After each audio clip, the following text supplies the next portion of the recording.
Alright जी, चलें तो बेटा हम ये टॉपिक स्टार्ट करने हैं। आई होप मुझे ये पता है कि आपको कुछ ना कुछ इसके बारे में पता होगा, ये क्योंकि मैकेनिकल इंजीनियरिंग का एक टॉपिक है।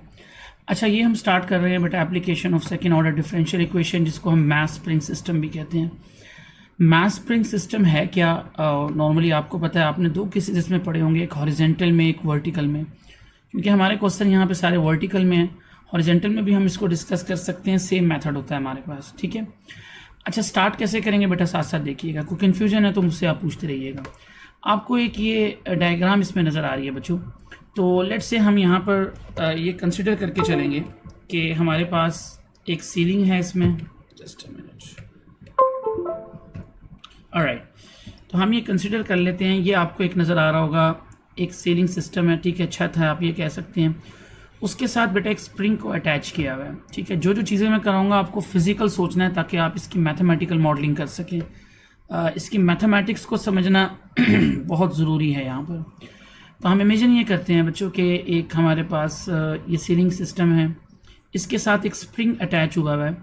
और ओरिजिनली में क्या है, देखें, अगर मैं आपसे ये कहूँ कि ओरिजिनल में आपके पास ये कंडीशन है कि एक स्प्रिंग को हमने अटैच कर दिया और ये स्प्रिंग के साथ अभी हमने कोई मास, कोई वेट अटैच नहीं किया, तो इसलिए ये जो स्प्रिंग है ये अपनी नेचुरल कंडीशन में होगा, ठीक है जी, यानी नेचुरल पोजीशन में होगा। नेचुरल पोजीशन का मतलब इस पर अभी कोई वेट अटैच नहीं है, इसकी कोई ना कोई लेंथ तो होगी ना। लेट्स से हम इमेजिन कर देते हैं इसकी लेंथ कितनी है, कैपिटल एल है। ये बेटा हमारी फर्स्ट कंडीशन है जिसको हम नेचुरल पोजीशन कहते हैं, जिसमें स्प्रिंग ना ही स्ट्रेच हुआ है ना ही मूव कर रहा है, ठीक है, वो अपनी नेचुरल पोजीशन पे है। अब आपने ये क्या करना है बेटा, अब आपने ये करना है इसके साथ कोई मास को अटैच कर देना है। अब मेरी बात गौर से सुनते रहिए, लाजम बात है, जब आप इसके साथ कोई मास अटैच करेंगे तो मास की वजह से क्या होगा, ये स्प्रिंग जो है ये स्ट्रेच हो जाएगा, यानी थोड़ा सा डिस्टेंस क्या कर लेगा, कवर कर लेगा। अब ये जो आपको डॉटेड लाइन नज़र आ रही है ना, ये जो मैंने डॉटेड लाइन यूज़ की है, ये इसकी नेचुरल पोजीशन थी, यानी यहाँ पर स्प्रिंग रुका हुआ था। अब देखें, जब आपने इसके साथ कोई मास अटैच किया तो ऑब्वियसली जो स्प्रिंग है वो अपनी ओरिजिनल पोजीशन में नहीं रहेगा बच्चों, वो ज़रा स्ट्रेच हो जाएगा। अब आपको यहाँ नज़र आ रहा होगा गैप ज़्यादा है इसके अंदर, ये देखिए, ठीक है ना।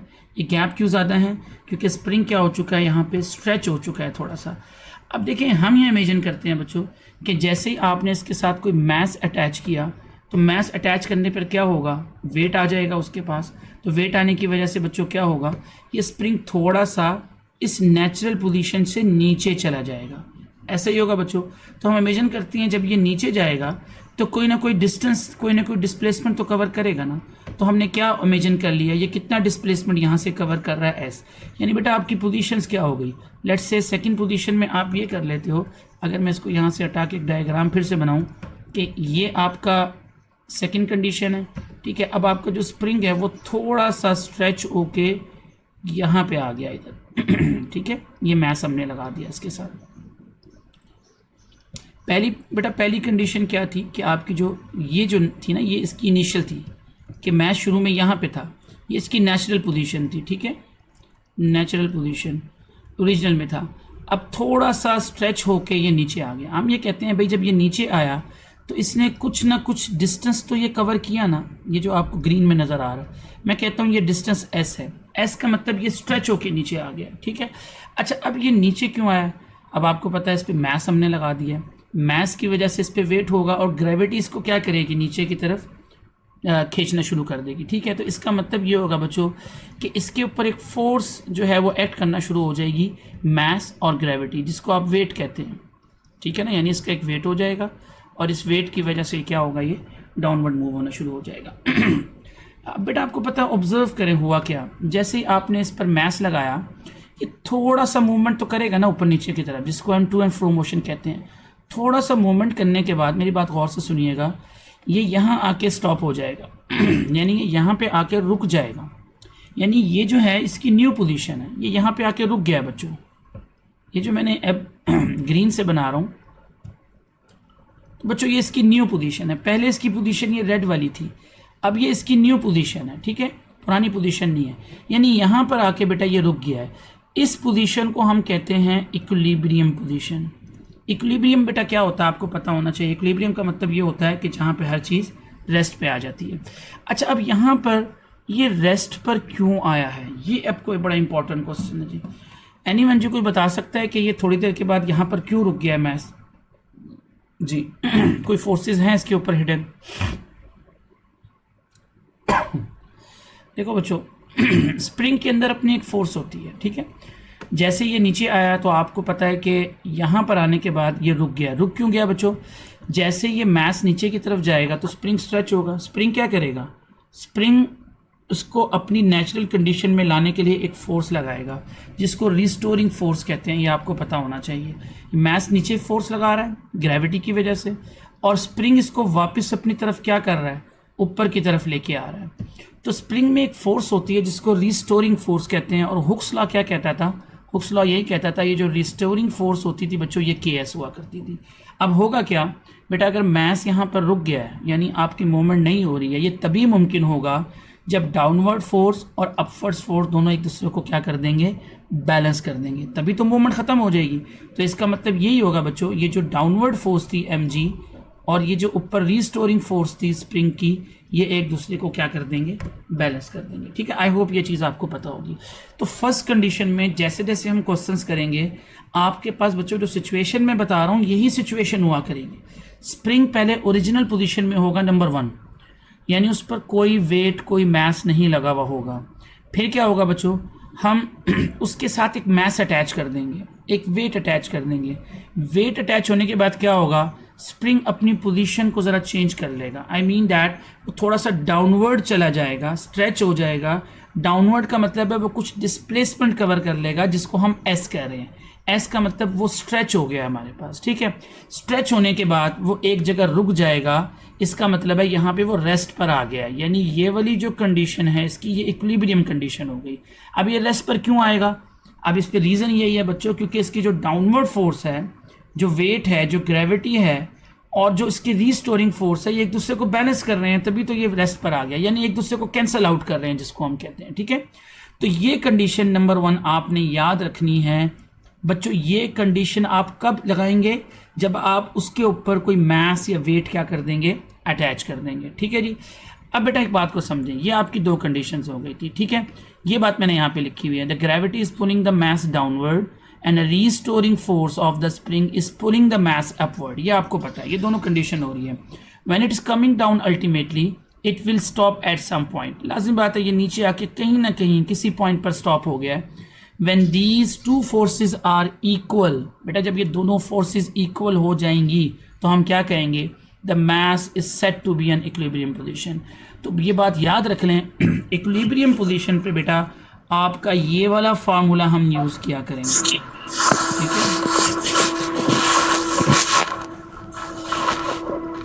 तो जब भी हम इक्विलिब्रियम पोजीशन की बात करेंगे तो आपका ये फार्मूला यूज़ हो जाएगा कि रेस्ट पर आ गए। आई होप ये कंडीशन आपको समझ आ गई है। अब हम आगे मूव करते हैं इसमें। अब बेटा होगा क्या नेक्स्ट कंडीशन में? थोड़ी सी मेरी बात को आपने समझना है। देखें यहाँ पर ये कंडीशन बन चुकी है, जो मैंने ऊपर लिखी थी मैंने यहाँ लिख दिया। अकॉर्डिंग टू हुक्स लॉ क्या है जी? Spring itself exert a restoring force, जिसको हम FS कहते हैं बेटा, फोर्स S, यानी restoring force in upward direction, वो अपवर्ड डायरेक्शन में होगी। और आपको शायद ये पता हो कि हुक्स लॉ क्या कहता था कि force is directly proportional to -S, यानी जितना डिस्टेंस वो कवर करेगा उतनी ही स्प्रिंग अपनी फोर्स लगाएगा। खैर इसको हम नहीं करते, अभी ये बात आपको पता होनी चाहिए। तो ये नंबर 1 बच्चों मेरी आ गई है, इक्विलिब्रियम पोजीशन वाली। अब जो मैं कंडीशन आपको बताऊंगा, आपने थोड़ी सी मेरी बात को सुनना है और इसको समझना है। देखो बच्चों, सेकंड डायग्राम को देख लें। ये आपकी पोजीशन नंबर 1 थी, ठीक है, नेचुरल जो थी। उसके बाद बच्चों ये हमारी कौन सी पोजीशन थी? सेकंड, जिस पर हमने मास को क्या किया था? अटैच किया था। अब थर्ड वाली को समझो। अब थर्ड वाले को ऐसे समझो कि अब मैं क्या करने जा रहा हूँ। ये जो मास आपको नज़र आ रहा है ना यहाँ पे बच्चों, इसको मैं यहाँ से हाथ से पकड़ के थोड़ा सा नीचे की तरफ लेके चला गया हूँ, ठीक है। मैं ये चाह रहा हूँ कि मैं इसकी मूवमेंट को देखूँ मास स्प्रिंग में। अभी तक तो मूवमेंट नहीं है, तो मूवमेंट के लिए हमें एक एक्सटर्नल फोर्स तो लगानी पड़ती है, ये आपको पता है। अब एक्सटर्नल फोर्स मैं किस तरह के लगा रहा हूँ कि इस मास को मैंने यहाँ से पकड़ लिया है और थोड़ा सा मैं नीचे की तरफ ले गया हूँ। गौर कीजिएगा मेरी बात। ऑलरेडी स्प्रिंग ने कितना डिस्टेंस कवर किया हुआ था बेटा? S डिस्टेंस कवर किया हुआ था। लेट्स से मैं इसको पकड़ के नीचे लेके गया और मैंने क्या कहा मज़ीद कि स्प्रिंग ने मज़ीद कितना डिस्टेंस कवर कर लिया, x डिस्टेंस कवर कर लिया, ठीक है। मतलब नाम हम दे रहे हैं, पहले कितना था, s था, वो जो स्प्रिंग हमने स्ट्रेच किया था ना जब रुक गया था, तो s डिस्टेंस इसने ऑलरेडी कवर किया हुआ था, ठीक है। अच्छा एक बात याद रखिएगा बच्चों, मैं बार बार ये बता रहा हूँ, ये जो पोजीशन है ना बेटा, ये इक्विलिब्रियम पोजीशन है। यहाँ पे आपका ये मैस रुका हुआ है, तभी तो हमने डॉटेड लगा के यहाँ x इज इक्वल टू 0 लिखा हुआ है। क्यों x 0 लिखा हुआ है, क्योंकि यहाँ पे इक्विलिब्रियम है, इक्विलिब्रियम पॉइंट पर ये 0 होता है। अब हमने क्या किया, इसको थोड़ा सा मजीद नीचे स्ट्रेस किया, मिसाल के तौर पे इसकी न्यू पोजीशन ये आ गई, ऑलराइट, और इसने कुछ ना कुछ मजीद डिस्टेंस कवर किया, उसको मैंने क्या नाम दे दिया, x का नाम दे दिया। अब बेटा क्या होगा, गौर से मेरी बात को सुनो। अब मैंने इसको यहाँ पर इस तरह होल्ड किया हुआ है अभी अपने पास, राइट, ये होल्ड हुआ हुआ है। अगर मैं आपसे ये कहूँ कि मैं यहाँ से इसको रिलीज़ कर दूँ, तो ज़रा सोचें होगा क्या। जैसे ही मैं होल्ड करके इसको रिलीज़ करता हूँ बेटा, तो पहले ये अपनी इक्विलिब्रियम पोजीशन की तरफ जाएगा, फिर इससे ऊपर की तरफ जाएगा, राइट, फिर नीचे आएगा, तो ये एक टू एंड फ्रो मोशन शुरू कर देगा, जो आपने पेंडुलम की जैसे हम कह रहे होते हैं ना, to and fro motion, spring नीचे ऊपर इस तरह नीचे ऊपर मूव करता रहेगा। मगर ये जो नीचे ऊपर मूव करेगा, ये अपने इक्विलिब्रियम पोजीशन के इर्द गिर्द मूव कर रहा होगा x इज इक्वल टू 0 पर, ठीक है। तो इस तरह की आपके पास एक साइनोसाइडल, आई मीन लाइक इस तरह की एक आपके पास मोमेंट शुरू हो जाएगी, जिसको आप साइनोसाइडल भी कहते हैं, इसको आप डैम्पिंग भी कहते हैं। खैर डैम्पिंग का कॉन्सेप्ट तो आगे अभी हम इसी को डिस्कस कर रहे हैं, ठीक है। अब बेटा यहाँ पर समझने वाली बात क्या है, जो एक इम्पॉर्टेंट बात है, देखो पिछली कंडीशन में क्या हुआ था। अगर मैं आपसे यहाँ पूछूं तो आप ये बताओगे कि भाई यहाँ पर एक फोर्स थी हमारे पास K इंटू एस, ऐसे ही था। एक रिस्टोरिंग फोर्स थी जो कि इसको ऊपर की तरफ खींच रही थी और वेट इसको नीचे की तरफ खींच रहा था। बेटा गौर से सुने, ये S कहाँ से आ रहा था, S ये वाला डिस्टेंस था। अब मेरी बात गौर से सुनो सारे स्टूडेंट्स, अगर ये लाइन को मैं आगे कंटिन्यू कर रहा हूँ इस तरह करके, तो ये तो आपको पता है कि ये डिस्टेंस S कवर हुआ हुआ है इधर, ऑलराइट। अगर मैं अब आपसे पूछूं बच्चों कि टोटल डिस्टेंस कितना कवर हो गया यहाँ से यहाँ तक, तो बेटा वो क्या हो जाएगा, s प्लस एक्स हो जाएगा। आई होप आपको ये बात समझ आएगी, ठीक है। एक ये वाला डिस्टेंस और एक ये वाला डिस्टेंस। अगर मैं अब आपसे पूछूं बच्चों, इसके ऊपर भी तो एक रिस्टोरिंग फोर्स है जो स्प्रिंग अपनी इसको पोजीशन पे वापस लाने की कोशिश कर रहा है। अगर यहाँ पर के एस था, क्योंकि एस इसकी स्ट्रेचिंग वो था डिस्टेंस, तो यहाँ पर बेटा इसका जो स्ट्रेचिंग डिस्टेंस है वो एस प्लस एक्स है। तो इसका मतलब क्या होगा कि ये वापस जो आएगा वो के इंटू एस प्लस एक्स जो है, ये इस पर बैकवर्ड फोर्स लगा रहा होगा स्ट्रिंग, ठीक है। डिफरेंस हो गई है बात में। तो अब यहाँ पर हम इसकी मैथमेटिकल मॉडलिंग स्टार्ट करते हैं, अगर आपको ये बात समझ आ रही है, ठीक है। अब बेटा हमने ये पढ़ा हुआ है कि न्यूटन सेकंड लॉ आपको क्या कहता है। अच्छा अब मैं अगर आपसे पूछूं भाई, तो इस पर कितनी फोर्सेस जो हैं वो एक्ट कर रही हैं इस लास्ट वाले सिस्टम पर, तो आप ये कहोगे जी कि जो लास्ट वाला सिस्टम है ना, वो हमारे पास कुछ इस तरह बन गया है। यानी यहाँ पर ये मैस m था बच्चों, इस पर एक फोर्स डाउनवर्ड लग रही थी mg, जिसको आप कहते हो W is equal to mg, और बेटा ऊपर एक इस पर फोर्स लग रही थी जिसको हम रिस्टोरिंग फोर्स कहते हैं। वो कितनी थी, वो आपके पास थी k time s plus x, ठीक है ना, जो इसको क्या कर रही है, बैलेंस कर रही है, ऑलराइट, ठीक है। अच्छा अब मेरी बात को सुने, ये फोर्सेस हमें नजर आना है, इस पर हम काम करते हैं। अच्छा न्यूटन सेकंड लॉ हमें क्या कहता है, न्यूटन सेकंड लॉ की आपको इक्वेशन पता होनी चाहिए। न्यूटन सेकंड लॉ हमें ये कहता है net force acting at a point on a body is equal to M A. यानी नॉर्मली आप यूँ पढ़ते हो ना, F is equal to M A, ठीक है ना, force is equal to mass into acceleration.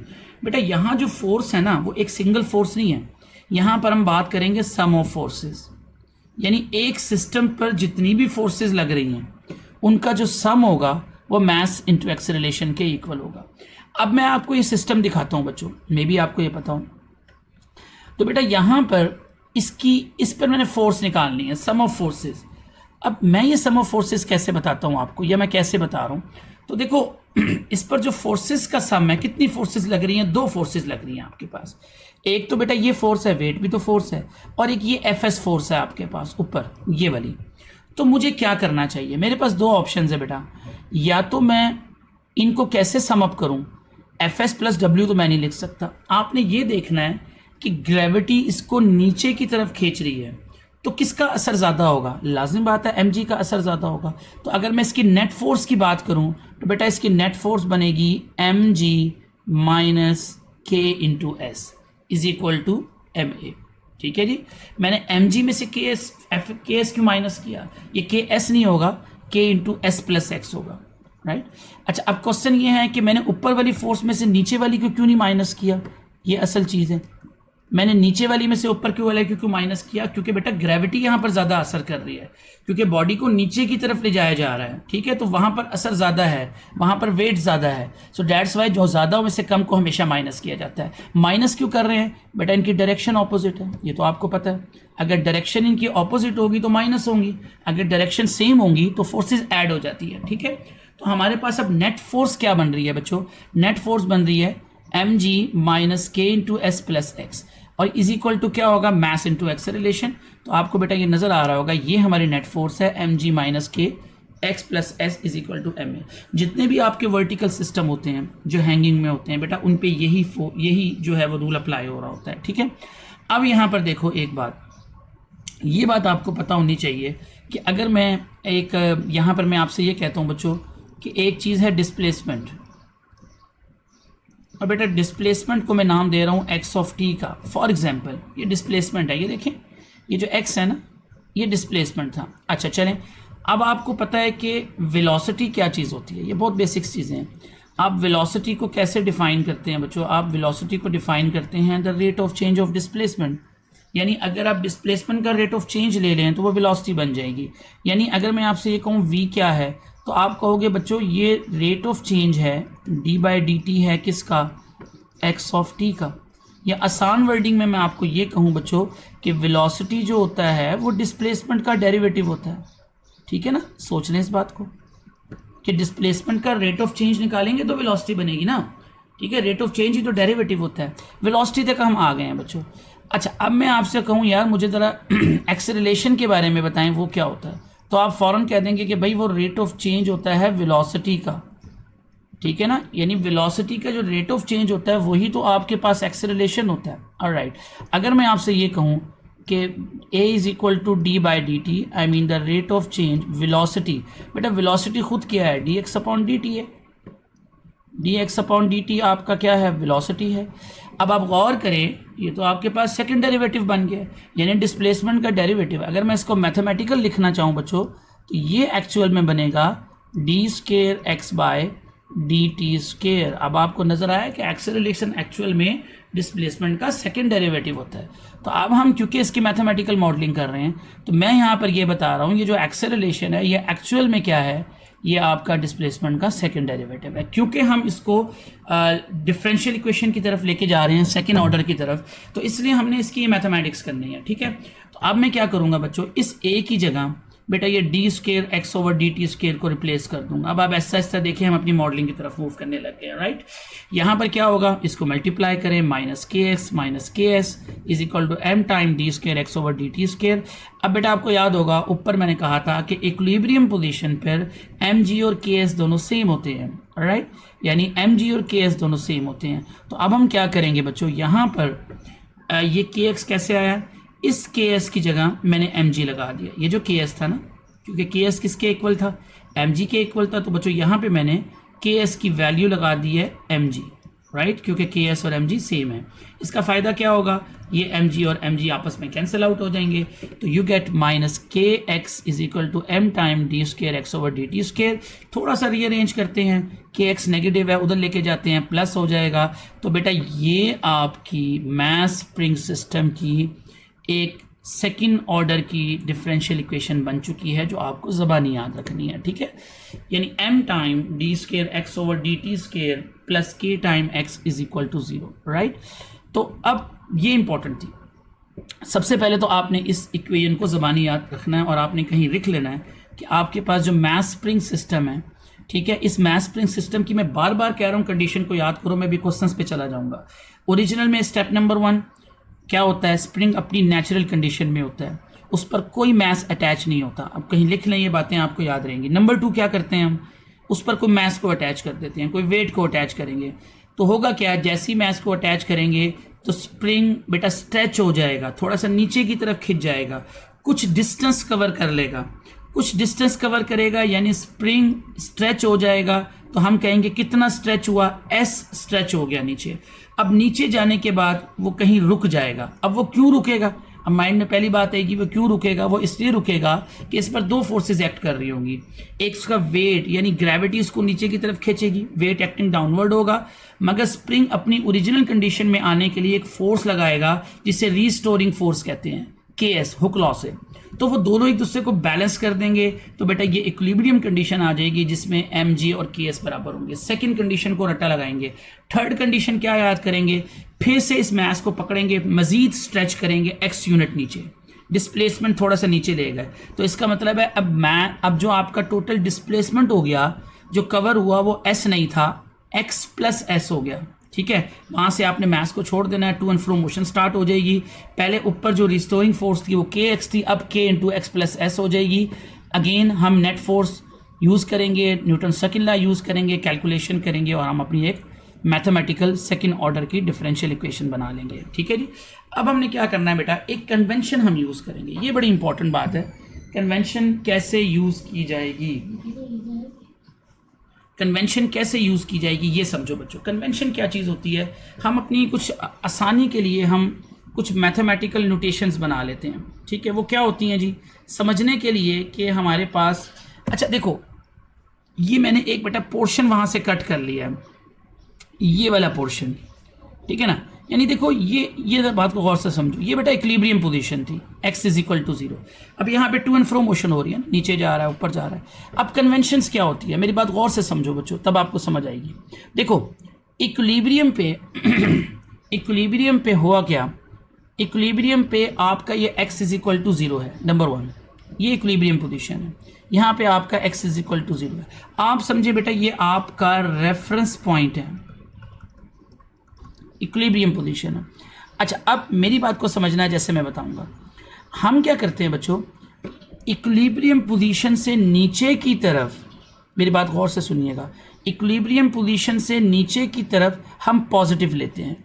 क्यों पॉजिटिव लेते हैं, उसकी वजह ये होती है क्योंकि ग्रेविटी नीचे की तरफ खींच रही है, ग्रेविटी उसे नीचे की तरफ खींच रही है, वहाँ असर ज़्यादा है। तो हम क्या करते हैं, अगर ये x is equal to 0 reference point है, तो बेटा अगर ये इक्विलिब्रियम से नीचे की तरफ जाएगा तो हम क्या कहा करेंगे कि हमारा जो ये x है वो हम क्या लेंगे बच्चों, यहाँ पे पॉजिटिव लेंगे क्योंकि ग्रेविटी की वजह से। और अगर ये इक्विलिब्रियम से ऊपर की तरफ जाएगा तो हम इस x को क्या लिया करेंगे बच्चों, नेगेटिव लिया करेंगे। सबसे अच्छा x क्या चीज़ है बच्चों, ये डिस्प्लेसमेंट है, ठीक है ना, x तो डिस्प्लेसमेंट था ना हमारे पास, राइट। अच्छा अब डिस्प्लेसमेंट का मतलब क्या होता है, अगर मैं आपसे कहूँ यार ये जो x लिखा हुआ आ रहा है, क्योंकि मुझे क्वेश्चन में ये कंडीशन समझानी है, लेट्स से मैं x ऑफ t लिख लेता हूँ, तो ये x ऑफ t क्या है बच्चों, ये तो आपका डिस्प्लेसमेंट है। अब डिस्प्लेसमेंट का मतलब क्या हुआ, यानी मैं ये कहूँगा कि x ऑफ t क्या रिप्रेजेंट करेगा कि इक्विलिब्रियम पोजीशन से कितना दूर है। मतलब इक्विलिब्रियम पोजीशन ये है बेटा, मेरी बात को गौर से सुने, ये इक्विलिब्रियम पोजीशन है, तो ये कुछ डिस्प्लेसमेंट कवर हो गया ना, x ये वाला नीचे की तरफ या ऊपर की तरफ, तो डिस्प्लेसमेंट क्या होगा कि हम इक्विलिब्रियम पोजीशन से कितना दूर हैं, ठीक है ना। ये बड़ी इंपॉर्टेंट बात है जो मैं आपको बता रहा हूँ, ठीक है। अच्छा अब कैसे पढ़ेंगे इसको, हम इसकी कंडीशंस कैसे यूज़ करेंगे वो मैं आपको बताता हूँ। देखो अब यहाँ से मैं क्वेश्चंस पे ले जाता हूँ बेटा, अब आपको मैं क्वेश्चन रिटर्न कराऊंगा, फिर मैं ये कंडीशन भी सिखाऊंगा कि कैसे बनती है और क्वेश्चंस को हम कैसे करते हैं, ठीक है। अब फर्स्ट क्वेश्चन है जी, अगर आपके पास कैलकुलेटर्स हैं या वैसे हैं तो आप इसको साथ साथ सॉल्व करते रहिएगा ताकि आपको क्वेश्चन की समझ आ सके। अब क्वेश्चन को जब पढ़ोगे तो इसकी कंडीशन को भी समझो कि फिजिकल क्या कह रहा है, ताकि तुम लोगों को करने में आसानी हो। अगर क्वेश्चन फिजिकल समझ आता है बच्चों तो आपके लिए ज़्यादा आसान होता है क्वेश्चंस को करना। अब वो ये क्या कहता है, 60 LB वेट, अच्छा ये बेटा ये भी वेट की यूनिट है, ठीक है ना, ये भी वेट की यूनिट है। Stretches as a spring 1/2 feet, determine the function y of t that describe the displacement of the weight if it is released 1 feet below the equilibrium position। 2 line की statement है, लेकिन statement को पहले ज़रा समझने की कोशिश करो, वो कहना क्या चाह रहा है बेटा क्वेश्चन के अंदर। देखो वो कह रहा है कि 60 जो LB वेट जब लटकाया तो स्प्रिंग ने कितना स्ट्रेच किया, 0.5 feet, देखिए अब ये पहली कंडीशन नहीं बता रहा, ओरिजिनल में क्या था आप सोचें, ओरिजिनल में ऐसे था भाई स्प्रिंग पहले अपनी हालत में था, यानी पहली कंडीशन क्या थी, वो यही वाली थी कि स्प्रिंग कुछ ऐसे पड़ा हुआ होगा, उस पर कोई वेट नहीं था, तो ये इसकी क्या थी, नेचुरल कंडीशन थी। फिर क्या हुआ बच्चों, उसने ये कहा कि हमने इस पर 6 LB वेट लगा दिया। अब ये मैथ्स नहीं कह रहा, वेट लगाने से कुछ ये यहाँ चला जाएगा, राइट। तो अब की दफ़ा इस पर 60 LB वेट लगा, तो देखो कंडीशन तो वही बन रही है ना आपके पास। तो वो कह रहा है कितना डिस्टेंस स्प्रिंग कितना स्ट्रेच हुआ, 1/2 फीट, यानी ये 0.5 फीट क्या हो गया, नीचे की तरफ स्ट्रेच हो गया। अब सारी वही बातें हो रही हैं आपके पास जितनी भी हैं, अगर आप क्वेश्चन को समझ रहे हो। अब वो क्या कहता है कि आप determine the function y of t, यानी वो डिस्प्ले, अब यहाँ पे x नहीं कह रहा, वो इस डिस्टेंस को y ऑफ t कह रहा है, राइट। यानी हमने y ऑफ t निकालना है, वो डिस्प्लेसमेंट फाइंड करना है, ठीक है। अब क्वेश्चन को गौर से समझें, वो कहता है कि y of t describe the displacement of the weight if it is released 1 feet below the equilibrium position। अब बेटा देखो हुआ क्या, गौर से मेरी बात को समझो। अगर मैं इन कंडीशंस को आपको वेरीफाई कर दूं, यहाँ पर हर दफ़ा डायग्राम बनाने की ज़रूरत नहीं होगी, जस्ट इसको ऑब्जर्व करो ये क्या हो रहा है। ये फर्स्ट कंडीशन हो गई बच्चों, इस पर स्प्रिंग कुछ ऐसे पड़ा हुआ है, ठीक है, जिसको मैं नेचुरल कंडीशन कह रहा हूँ, ऑलराइट। ये आपकी पहली कंडीशन है, नेचुरल पोजीशन। फिर क्या होगा बच्चों, फिर ये होगा कि हमने इसके साथ 60 LB का क्या लगा दिया, एक वेट, थोड़ा सा स्प्रिंग जो है वो स्ट्रेच होके नीचे आ गया, ठीक है। और ये आपका 60 LB जो है वो, अच्छा देखो यहाँ पे मैथ्स नहीं है, ठीक है, ये बात याद रखो। तो अब आपके पास बच्चों क्या हुआ है कि ये 0.5 फीट चला गया नीचे, ऐसे ही हुआ है बच्चों। तो वो यहाँ पर एक रूल अप्लाई होगा, mg = KS वाला, क्योंकि यहाँ पे आके वो इक्विलिब्रियम में आ जाएगा ना, यहाँ रुक गया, तो इक्विलिब्रियम की यही वजह है। अच्छा अब थर्ड कंडीशन को मेरी बात समझो। अब इसका मतलब बच्चों ये हुआ, अगर ये यहाँ पे रुक गया तो बेटा ये जो मैं डॉटेड बना रहा हूँ, अब ये इसकी इक्विलिब्रियम कंडीशन है, ठीक है ना, ये इसकी इक्विलिब्रियम कंडीशन है, यहाँ ये रुका हुआ है, तो अब इसमें मैं y ले रहा हूँ, ऑलराइट, क्योंकि क्वेश्चन में उसने x नहीं लिया, डिस्प्लेसमेंट को y लिया है। अब वो क्या कह रहा है कि आप इसको क्या करें, determine the function y of t that describe the displacement of the weight if it release 1 feet below the equilibrium position। इसका मतलब बच्चों अब क्या होगा, अब आपने इसको यहाँ से पकड़ना है और नीचे खींच के 1 फीट ले जाना है और फिर छोड़ना है इसको, ठीक है ना। यानी न्यू कंडीशन आपके पास क्या बन रही है समझने के लिए, कि ये आपके पास था सीलिंग सिस्टम, और ये आपके पास इस दफ़ा लेट से, जैसे एक रफ आपके पास स्केच में कर रहा हूँ, ठीक है। तो ये आपके पास इसकी इक्विलिब्रियम पोजीशन चल रही थी, y = 0। कितना फीट मज़ीद नीचे ले गए जी, उसने कहा आप इसको 1 फीट नीचे ले जाएं और इस पोजीशन से फिर इसको आप रिलीज़ कर दें, छोड़ दें। अब देखिए ये कंडीशन आपके पास बन रही है। अगर आप क्वेश्चंस को देखें, अब आपने, वैसे मैंने डायग्राम सिर्फ समझाने के लिए आपको बनाई है कि इसमें वर्किंग क्या हो रही है एक्चुअल में, ठीक है। तो ये 3 ही कंडीशन हर क्वेश्चन में बेटा रहेंगी आपके पास। अभी देखिए यहाँ पर ज़रूरी नहीं है हर दफ़ा वो नीचे ले जाके छोड़ेगा, कभी कभार ऐसा भी होगा वो कहेगा इसको ऊपर लेके जाएं तब आप रिलीज़ करें। तो ये 1 फीट नीचे लेके गए इक्विलिब्रियम से, ये इक्विलिब्रियम कंडीशन है y = 0, ठीक है ना, ये आपकी इक्विलिब्रियम कंडीशन है। इससे 1 फीट आप क्या किया, आपने इसको नीचे ले गए, फिर इसको यहाँ से आपने क्या कर दिया, रिलीज कर दिया है, ये ऊपर की तरफ जाएगा, ठीक है। ये कंडीशन बनी हुई है। अब हम क्वेश्चन को कैसे स्टार्ट करें, अगर आपको उसकी समझ आ रही है तो सबसे पहले तो बेटा इसकी इक्वेशन लिखो ना। ये इक्वेशन क्या होती है, m × d² x/dt² + kx। बेटा यहाँ पे मेरा k नहीं है, यहाँ पे मेरा y है, तो मेरी इक्वेशन क्या बनेगी, m × d² y/dt² + ky = 0 बन जाएगी। सो वी नो डैट कि हमारे पास इसके लिए बच्चों जो डिफरेंशियल इक्वेशन होती है वो क्या होती है, वो हम यहाँ पे लिख के इस क्वेश्चन को स्टार्ट करते हैं। मैं थोड़ी सी प्लेस यहाँ पे बना लेता हूँ, चले। So we know that the differential equation against this system is m time, this is actually d² y upon dt² + k time y = 0, ठीक है जी। अब आपने ऑब्जर्वेशन क्या करनी है बच्चों, आपको ज़रूरत किस किस चीज़ की है यहाँ पर। अब प्रॉब्लम ये है कि आपके पास m भी चाहिए, आपको इस सिस्टम को बनाने के लिए आपको m भी चाहिए, इस सिस्टम को बनाने के लिए आपको k की वैल्यू भी चाहिए। दोनों क्वेश्चन में मौजूद नहीं है, देख लें। आपको इसने सिर्फ ये स्ट्रेच दिया हुआ है, ये एस की वैल्यू है बेटा, ये वेट दिया हुआ है, ये वेट की यूनिट है, ठीक है ना, एलबी पाउंड में जो हम कर रहे होते हैं। तो अब यहाँ पर आपको मैस नहीं मौजूद, न मैस का नहीं पता, और आपको गिवन क्या क्या है, आपको सिर्फ गिवन ये है बच्चों कि एस की वैल्यू दी हुई है, यानी स्प्रिंग कितना स्ट्रेच हुआ था 1/2 फीट, और डब्ल्यू बेटा आपको दिया हुआ है वो 60 LB है, ये पाउंड में चले जाते हैं, ठीक है।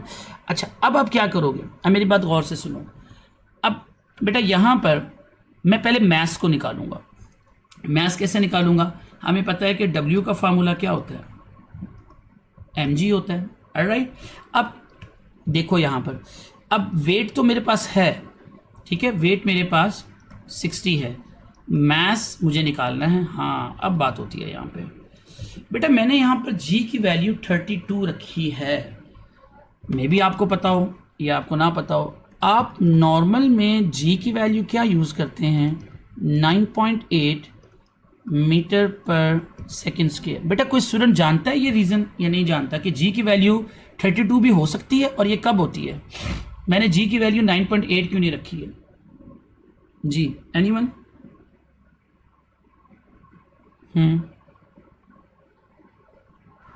हाँ जी, मैकेनिकल वालों। सर इतना सर ने बताया था सरफरान ने कि इसकी एक दूसरी वैल्यू 32 भी है, लेकिन ये नहीं बताया, वजह में याद नहीं। हाँ, अब वजह सुन लो, मैथमेटिक्स वालों से इसकी रीज़न सुन लो, ठीक है, हालांकि बतानी इंजीनियर्स ने चाहिए।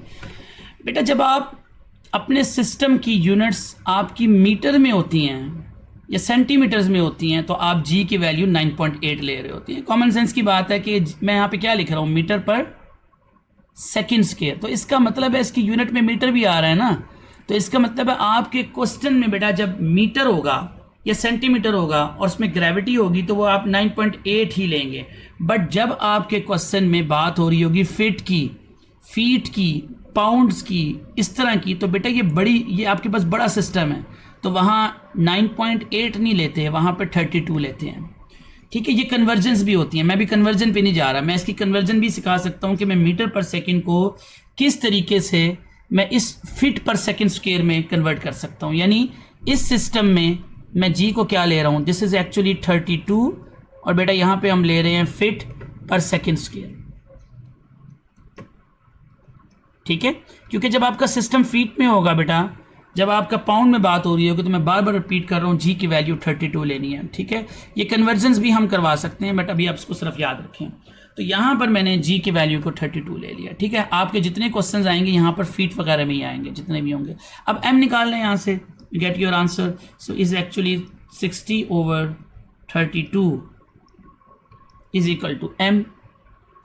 और बेटा एम जो होगा, अब आपका मैथ्स जो होगा, जब आप इसको सॉल्व करेंगे तो ये बनेगा 15/8। अब मेरी बात को गौर से सुनो बेटा, यहाँ केजी नहीं लिखना, अब सिस्टम आपका चेंज हुआ है, मे भी आपको पता हो। अब मैथ्स आपका जो है वो इस यूनिट में आता है, जिसको आप स्लग्स कहते हैं, या आप, अभी मैं डिटेल में नहीं जा रहा, आप इसको इंजीनियरिंग पॉइंट ऑफ व्यू से पढ़िएगा, बाद में आपको बताऊंगा मैं किस स्लग्स क्यों लेते हैं। लेकिन जब भी आपका सिस्टम बेटा ये पाउंड में, फीट में चल रहा होगा, तो आपकी यूनिट्स इस तरह चेंज होती हैं, ठीक है।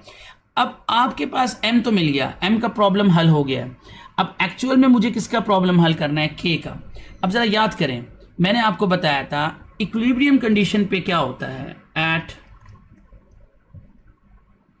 इक्विलिब्रियम कंडीशन, ये आप पूरा लिख लीजिएगा, मैंने हाफ लिखा है।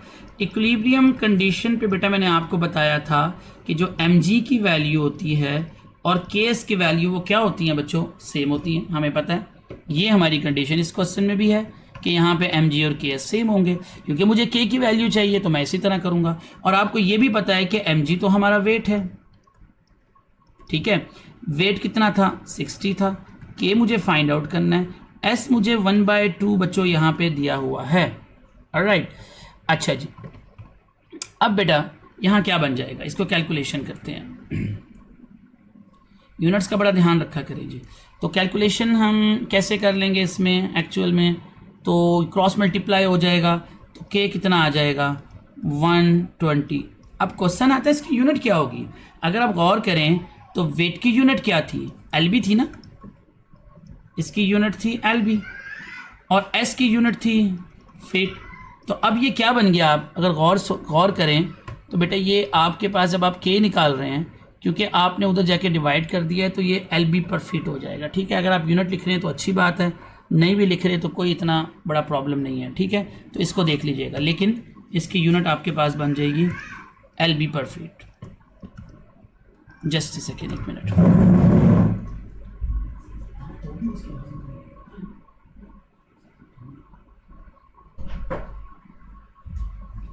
ठीक है जी, तो बेटा दो चीजें होंगी। तो इसका मतलब है जब भी आप मैथ स्प्रिंग का क्वेश्चन शुरू करेंगे ना, तो एक तो आपको m की रिक्वायरमेंट हो जाएगी। जब भी आपको वेट गिवन होगा तो आपको ये m निकालना पड़ेगा, और वो m कैसे निकलेगा, सिंपल तरीका मैंने आपको बता दिया, W = mg से। उसके बाद आपको दूसरी रिक्वायरमेंट होगी बच्चों k निकालना, और आपका k कैसे निकलेगा, mg = kx। अगर आप छोटे छोटे पॉइंट्स बना लेते हैं तो आपके लिए क्वेश्चंस करना आसान हो जाएगा। कैसे पॉइंट्स बनाएंगे आप ऐसे पॉइंट्स बना सकते हैं कि सबसे पहले आप ये फार्मूला यूज़ करेंगे। नंबर 2, आप ये देखेंगे कि फार्मूले में क्या क्या चीज़ें आपको चाहिए जो आपको गिवन नहीं है, m और k है। m के लिए रूल लिख लें, पॉइंट नंबर 1 कि ये आपका m के लिए रूल होगा, W = mg के साथ आप काम करेंगे। ठीक है, तो आपका m निकलाएगा। दूसरा, mg = इक्विलिब्रियम कंडीशन पे काम करेंगे तो k निकलाएगा। अब मेरी इक्वेशंस बच्चों क्या बनी, अगर मैं अपनी मैथमेटिकल इक्वेशंस को लिखना चाहूँ तो मेरी पूरी इक्वेशन क्या बन रही है, वो बन रही है m टाइम, तो मेरे पास क्या थी जी इक्वेशन, m टाइम, अच्छा मैं इसको y डबल प्राइम लिख लेता हूँ आसानी के लिए, प्लस k × y = 0। तो बच्चों मेरे पास m की वैल्यू कितनी आई थी यहाँ पर, वो आई थी 15/8 इस y double prime of t plus k it's 120 × y = 0। अब आपको पता है कि ये कैलकुलेशन मज़ीद हो सकती है। अब कैसे होगी बच्चों, अब कैसे निकाला जाए इसको, सिंपल सी बात है कि आप क्या करें, मुझे तो y डबल प्राइम चाहिए, इसके साथ इसका कोफिशिएंट सिर्फ 1 चाहिए। लॉट ऑफ वे, आप जिस मर्जी तरीके से करें, इस पूरी इक्वेशन को 15/8 से डिवाइड कर दें, और अपने कैलकुलेटर में जाके देख लो जिस तरह भी है, डिवाइड बाय 15/8 सॉरी, या जो जैसे मर्जी आप मैथमेटिक्स करो, आपके आंसर्स तो आ जाएंगे। कुछ लोग ये करते हैं कि पहले 8 से मल्टीप्लाई करते हैं, फिर 15 से डिवाइड करते हैं, सेम थिंग ना हो। तो जब आप बेटा ये कर लोगे तो आपके पास बनेगा y double prime t plus यहाँ पे आ जाएगा आपके पास 64y = 0। तो ये देखें सेकेंड ऑर्डर की एक हमारे पास इक्वेशन बन गई है। अब वही बात ऑलरेडी हमारे पास क्योंकि होमोजीनियस में है, अच्छी बात ये होती है इसको सॉल्व करना आसान होता है। एक्सिलरी इक्वेशन हम इसकी कैसे लिखेंगे, वही = 0 आ गई। तो आपको ये पता होना चाहिए कि अब इसकी मैथमेटिक्स कैसे करनी है। तो हम एक्सिलरी इक्वेशन लिखते थे इसकी किस तरीके से बच्चों, हम लिखते थे इसको m² प्लस 64 = 0। तो m² कितना हो जाएगा, -64, स्क्वायर रूट लेंगे दोनों तरफ बच्चों, ये तो आपको पता होना चाहिए। इसका plus minus 8 iota, imaginary roots आ रहे हैं बच्चों, मैंने आपको कहा था इसको पूरा लिखा करें। इसको आप लिखेंगे 0 प्लस और -8 आयोटा। तो किस तरह की फॉर्म बच्चों ये बनी, ये आपके पास फॉर्म बनी like alpha plus minus iota into beta, यानी अल्फ़ा की वैल्यू इसमें आपके पास हो गई 0 राइट, और बीटा की वैल्यू आपके पास हो गई 8। अब सोल्यूशन कैसे लिखेंगे, मैंने उस दिन भी बताया था, आपका y है, y डिपेंड कर रहा है t के ऊपर, ये y ऑफ t है। तो बेटा जो उसका सोल्यूशन स्टार्ट होगा वो कैसे स्टार्ट होगा, y of t e⁻ alpha t into c1 पहला constant cos of beta t plus another constant c2 it's a sine of beta t। ठीक है जी, वैल्यूज़ को सब्स्टिट्यूट कर लें बच्चों, तो क्या बन जाएगा, अल्फ़ा तो आपका 0 है, so e⁻0 c1 cos of 8 into T plus c2 sine of 8 into T. Alright, तो ये ख़त्म हो जाएगा। तो सिर्फ जो y ऑफ t बनेगा आपके पास बच्चों वो बन जाएगा, this is actually c1 it's cos 8t plus c2 sine 8 into T. इसको मैं कह देता हूँ ये मेरी लेट्स से इक्वेशन नंबर 1 है। तो यहाँ तक देखिए हमने सिंपल काम किया, कोई मुश्किल नहीं किया। जब भी क्वेश्चन आएगा तो आप इसको इस तरीके से यहाँ पर डील करोगे जैसे मैंने आपको बताया, ठीक है ना। अच्छा, अभी ये लास्ट चीज़ की होती है बच्चा कंडीशंस। असल चीज़ यहाँ पर होती है, ये तक तो हो जाएगा। अब कंडीशंस को आपने समझना है यहाँ पर, ये सबसे ट्रिकी काम है कि मैं इसकी इनिशियल कंडीशंस यहाँ पर कैसे जनरेट करूँगा। अब मेरी बात को गौर से सुनो बच्चों, ये कंडीशंस क्या थी बेटा, यहाँ से देखिए आपको क्वेश्चन में उसने क्या कहा है, ये बात थोड़ी गौर से समझनी है। उसने कहा था कि आप y ऑफ टी को निकालें, यानी डिस्प्लेसमेंट को निकालें, वो तो हमने निकाल दिया, ये y ऑफ टी डिस्प्लेसमेंट है हमारा। मगर उसने एक कंडीशन लगा दी यहाँ पे। कंडीशन उसने क्या लगाई बच्चों कि y ऑफ टी निकालें if it release 1 feet below the equilibrium position, यानी आप क्या करें, उसको पहले खींच कर 1 फीट नीचे ले जाएं, नंबर 1, और फिर वहाँ से रिलीज़ करें। अब मेरी बात को ज़रा गौर से समझो। अब बेटा ये कंडीशन ऐसे बनी हुई है कुछ कि यहाँ पे आपका था वो इस तरह मैस, ठीक है, मैस आ गया ना, अब आपका हमने निकाल लिया। अब इसको हमने क्या किया, हम इसको 1 फीट हम इसको कहाँ लेके गए हैं, नीचे लेके गए हैं। यानी पहले यहाँ पे ये इक्विलिब्रियम पोजीशन थी आपकी y इज इक्वल टू 0 पर, जैसे यहाँ पे बनी हुई है, ये देखें, ये इसकी इक्विलिब्रियम पोजीशन थी शुरू में। अब हमने क्या किया, स्प्रिंग को खींचा और 1 फीट नीचे ले गए यहाँ पे, ये आपका मैच था। तो अब मुझे एक बात बताएं, ये 1 फीट का मतलब ये है कि ये y is equal to 0 equilibrium था। मैंने अभी आपको बताया था कि डिस्प्लेसमेंट क्या चीज़ होती है। डिस्प्लेसमेंट आपके पास ये होता है कि आप इक्विलिब्रियम पोजीशन से कितना दूर जा रहे हैं, ठीक है। तो यहाँ पे कितना दूर गए हैं हम इक्विलिब्रियम पोजीशन से, 1 फीट, यानी कितना डिस्प्लेसमेंट कवर हुआ है बच्चों, यहाँ पे 1 फीट। अच्छा, अब मेरी बात को सुनो, मैं कंडीशंस कैसे बनाऊंगा। कंडीशन में ऐसे बनाऊंगा बच्चों कि अब यहाँ पर देखो बेटा, ये इसकी पोजीशन है ना, यहाँ से उसने क्या करना है, इस मास को रिलीज करना है। ये एक क्वेश्चन में समझ लो, फिर बाकियों में समझ आ जाएगी आपको।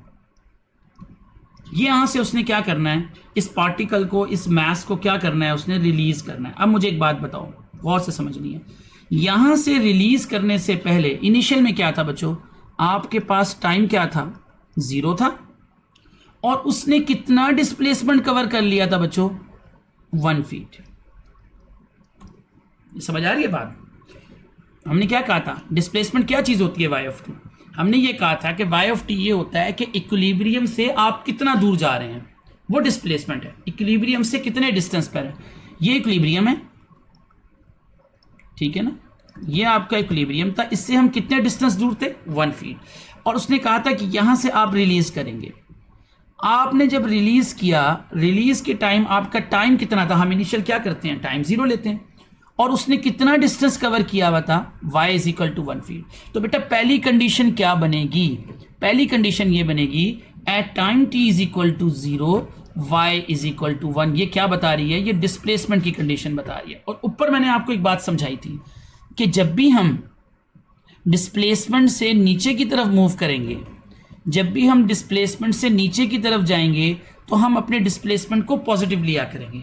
डिस्प्लेसमेंट से अपनी इक्विलिब्रियम पोजीशन से कहाँ जा रहे हैं हम, नीचे की तरफ, तो y को यानी x को डिस्प्लेसमेंट को पॉजिटिव ले रहे हैं। इसीलिए मैंने y की वैल्यू 1 कैसे ली है, पॉजिटिव ली है। तो इसको मैथमेटिकल कैसे लिखते हैं, मैथमेटिकल इसको ऐसे लिखेंगे कि y of 0 is equal to 1। बेटा इसका मतलब यही है, ये t की वैल्यू है कि जब t 0 था तो y की वैल्यू 1 थी। ये पहली कंडीशन है जो आपने समझनी है, यही थोड़ी सी स्टक होती है स्टूडेंट्स के लिए, जो हमने समझना होता है। अब मेरी बात को समझें बेटा, यहां पर मुझे 2 कंडीशंस ही चाहिए, क्योंकि मेरा सेकंड ऑर्डर का क्वेश्चन है। एक कंडीशन से तो काम नहीं चलेगा ना, अगर सेकंड ऑर्डर का क्वेश्चन होता है तो 2 कंडीशन चाहिए होती हैं। ये बात याद रखो, डिफरेंशियल इक्वेशन में अगर आपने शुरू में पढ़ा है, आपको किसी टीचर ने पढ़ाया है कि अगर आपका सेकंड डेरिवेटिव का क्वेश्चन है तो आपको उसके लिए 2 कंडीशंस की जरूरत होती है बेटा। कौन कौन सी, अगर डबल डेरिवेटिव है तो एक कंडीशन आपको y पर चाहिए और एक इसके फर्स्ट डेरिवेटिव पे चाहिए, ये रूल होता है, ठीक है। अगर ये आपके पास सिंगल ऑर्डर का क्वेश्चन होता, मतलब इस पे 2 डेरिवेटिव ना होते, इस पर एक ही डेरिवेटिव होता, तो बेटा आपको एक ही कंडीशन चाहिए होती y के ऊपर। याद रखिएगा, डबल डेरिवेटिव तो कंडीशन एक उससे कम डेरिवेटिव तक चाहिए होती है। मिसाल के तौर पे अगर आप आगे जाके पढ़ते हैं थर्ड ऑर्डर पे, यानी अगर आपके पास क्वेश्चन थर्ड ऑर्डर का होता तो बेटा इसके लिए आपको 3 कंडीशंस की जरूरत होती है। किस किस पर, एक y पर, एक y के सिंगल डेरिवेटिव पर और एक y के डबल डेरिवेटिव पर, ठीक है। तो ये बात याद रखिएगा। अभी आपके पास सेकंड ऑर्डर क्वेश्चन है तो आपको दो कंडीशंस चाहिए, एक y के ऊपर, एक y के डेरिवेटिव के ऊपर। अब मेरी बात को समझो, y पर तो कंडीशन आ गई। अगर मैं आपसे पूछूं मुझे एक y के डेरिवेटिव पर कंडीशन चाहिए बच्चों, मुझे एक y के डेरिवेटिव पर कंडीशन चाहिए, तो y के डेरिवेटिव का मतलब क्या है जरा सोचते हैं। अभी आपको मैंने बताया कि y ऑफ t तो आपका बच्चों है डिस्प्लेसमेंट, ऐसे ही है जी, y ऑफ t तो आपका डिस्प्लेसमेंट है। तो इसका मतलब है कि अगर मैं y प्राइम कहूँ तो इसका मतलब है कि मैं डिस्प्लेसमेंट का डेरिवेटिव ले रहा हूँ, डिस्प्लेसमेंट का रेट ऑफ चेंज कह रहा हूँ। आपको याद होगा ऊपर मैंने आपको बताया था डिस्प्लेसमेंट का रेट ऑफ चेंज क्या होता है, वेलोसिटी होती है। इसका मतलब ये है बच्चों कि ये तो डिस्प्लेसमेंट है y, मुझे एक और कंडीशन चाहिए इसकी वेलोसिटी के ऊपर। अब वेलोसिटी क्या होती है, वेलोसिटी होती है rate of change of displacement. अब बेटा गौर से सुने, हम इसी पॉइंट पर आ जाते हैं, हम इसी पॉइंट पर सारी बातें कर रहे हैं। इस पॉइंट पर जब आपने रिलीज किया तो वो कितना डिस्प्लेसमेंट कवर कर चुका था, 1 feet below the equilibrium position. अगर मैं इसी पोजीशन पे बेटा वेलोसिटी की बात करना शुरू कर दूं इसी कंडीशन पे, तो आपकी वेलोसिटी जीरो होगी। रीज़न क्या है जीरो होने की, क्योंकि इस टाइम t के ऊपर थिंक अबाउट, यहाँ पर अगर मैं वेलोसिटी की बात करूँगा बच्चों, वेलोसिटी तो होता है rate of change of displacement. तो देखो यहाँ पर जब टाइम t ज़ीरो था तो बेटा इसकी वेलोसिटी भी ज़ीरो थी, क्योंकि उसने इस जगह पर कोई डिस्टेंस कवर नहीं किया हुआ, इस जगह पर सिर्फ हमने उसको पकड़ा हुआ है। तो इसलिए इसकी वेलोसिटी भी यहाँ पर क्या है, इस पॉइंट पर ज़ीरो है, क्योंकि बिफोर रिलीज ये तो इसका डिस्टेंस कवर हुआ है इनिशियल में। तो इसका मतलब ये हुआ कि time t is equal to zero पर इसका जो y प्राइम है वो भी ज़ीरो होगा। तो मैं इसको मैथमेटिकल कैसे लिखूंगा, मैं इसको बेटा ऐसे लिखूंगा कि y prime zero is equal to zero. थोड़ा सा भी आपको ये मुश्किल लग रहा होगा, मैं बहुत डिटेल में बता रहा हूँ। जब आप अगले क्वेश्चंस पे जाएंगे क्विक वे में तो आपको ये कंडीशंस बनानी आ जाएंगी फ़ौरन, ठीक है। अब मैं जल्दी से क्वेश्चन को वाइंड अप करता हूँ। ये दो मेरी कंडीशंस हैं। तो मेरा ये क्वेश्चन था, पहले मैं यहाँ पर इक्वेशन 1 में पहली कंडीशन यूज़ करूँगा, ठीक है। तो यूजिंग, मैं क्या यूज़ कर रहा हूँ, y of zero is equal to 1, right. So इसका मतलब बेटा ये हो गया कि मैं यहाँ पे t को 0 रखूँगा और y को 1 रखूँगा इन इक्वेशन 1। तभी मैंने आपको कहा था कि मैथ स्प्रिंग के अंदर आपको थोड़ा सा काम करना पड़ेगा, ये ऐसे क्वेश्चंस नहीं होंगे जब तक आप डिटेल में नहीं करेंगे। तो बच्चों ज़रा रख दो ना यहाँ पर t को 0 और y को 1। तो मैं कहूँगा t इज इक्वल टू 0 का मतलब यहाँ पे बन गया बेटा y of 0 is equal to c1 cos 0 plus c2 8 sin 0। मैं सिंपल क्या कर रहा हूँ, जहाँ जहाँ t आ रहा है वहाँ पर 0 सब्सिट्यूट कर रहा हूँ। और क्वेश्चन में कहा हुआ है कि y ऑफ 0 इक्वल टू 1 है, तो मैं इसको 1 रख देता हूँ। That is c1। हमें पता है cos 0 की वैल्यू बच्चों 1 होती है और sin 0 0 होता है, तो सिर्फ यहाँ पर c1 बच जाएगा मेरे पास। तो c1 का पहले कांस्टेंट का जो आंसर आया वो मेरे पास 1 आ गया, ठीक है। यहाँ पे हमने कोई यूसी मेथड यूज़ नहीं किया, कोई वेरिएशन क्यों नहीं किया, क्योंकि वो नॉन होमोजीनियस नहीं बन रही ना हमारे पास। तो सिंपल सा क्वेश्चन है। अब हमने सेकंड कंडीशन यूज़ करनी है, तो मुझे y प्राइम चाहिए। इसका मतलब है मुझे इसका डेरिवेटिव यहाँ पे चाहिए इक्वेशन नंबर 1 का। ये इक्वेशन 1 है मेरे पास, ठीक है। तो इसका डेरिवेटिव ले लो जी बच्चों। अब आप इसका डेरिवेटिव लें बेटा, तो डेरिवेटिव आपको आना चाहिए इसका y प्राइम ऑफ t। आपके पास क्या बन जाएगा, that is y prime t। तो आपको आना चाहिए कॉस का डेरिवेटिव माइनस साइन होता है, तो मैंने माइनस लिख लिया। c1 कॉस किस में चला जाएगा, साइन ऑफ 8t, और फिर 8t का डेरिवेटिव लेंगे तो वो 8 हो जाएगा, प्लस साइन का डेरिवेटिव प्लस कॉस होता है तो c2 रहने दें, ये हो जाएगा कॉस ऑफ 8t, और 8t का फिर क्या हो जाएगा, 8 हो जाएगा, ठीक है। आप चाहें तो उसको सिंप्लीफाई कर लें, और अगर सिंप्लीफाई नहीं करना बच्चों तो डायरेक्ट इसमें अब आप वैल्यू लगाएं, ये वाली जो मैं यहाँ पर यूजिंग कर रहा हूँ, यानी using y prime of 0 is equal to 0। यानी आप फिर से क्या करें, t को बच्चों यहाँ पे 0 लगा दें, so you get y prime 0 that is gonna be minus c1, और बेटा ये हो गया sine of 0 multiply by 8 plus c2 cos of 0 multiply by 8। ये बेसिक मैथ्स है जो हम यहाँ पे परफॉर्म कर रहे हैं, ठीक है। हमें पता है साइन 0 0 होता है, अगर साइन 0 0 होगा तो इसका मतलब है ये सब कुछ ख़त्म हो गया, वाई प्राइम ऑफ ज़ीरो का आंसर आपके पास क्या था, ज़ीरो था, तो मैं zero is equal to zero plus C2, हमें पता है कॉस ज़ीरो बच्चों आपके पास 1 होता है बेटा, तो ये आपके पास क्या बन जाएगा C2 इंटू 8 आएगा सिर्फ, तो 8C2 हम यहाँ पे कह सकते हैं। ठीक है, तो इस क्वेश्चन में आपका C2 तो ख़त्म हो रहा है क्योंकि 0 इज इक्वल टू 8C2। ठीक है, आप कह सकते हैं 0 is equal to 8 time C2, और बच्चों C2 की जो वैल्यू है वो आपके पास 0 होगी। तो बस क्वेश्चन ख़त्म हो गया। अब आप C1 और C2 की वैल्यू अपनी इक्वेशन नंबर 1 में यूज़ कर सकते हैं। इक्वेशन 1 बिकम्स या इम्प्लाइज क्या बनेगा बच्चों, y of t is equal to C1 आता था पहले, तो C1 तो 1 है, तो यहाँ पे लिख लेंगे 1 कॉज ऑफ t। ऑलराइट, तो यानी सिर्फ ये बनेगा 1 कॉज ऑफ 8t, और C2 क्योंकि 0 हो गया तो सब कुछ 0 हो गया, आगे सब्स्टिट्यूट करके देख लें इधर। तो इसका मतलब है कि जो आपका डिस्प्लेसमेंट आ रहा है वो एक कोसाइन फंक्शन आ रहा है कॉज ऑफ टी। ठीक है, अभी इस पे टाइम क्यों लगा, क्योंकि हमने शुरू से बेसिक से शुरू किया, आपको कंडीशन समझाई कि कंडीशंस कैसे बनती हैं और क्वेश्चन में हमने कंडीशन जो है वो कैसे लगानी होती है।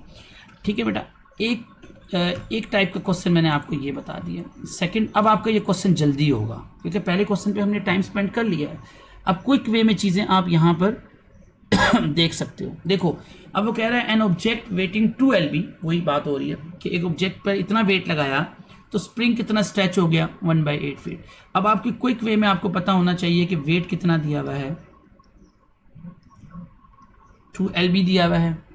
ठीक है, और उसके बाद जस्ट अ मिनट बच्चों, 1 मिनट,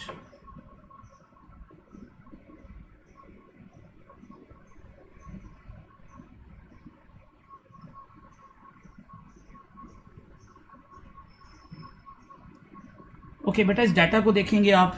वेट 2 LB दिया हुआ है और स्प्रिंग कितना स्ट्रेच है, 1/8 फीट।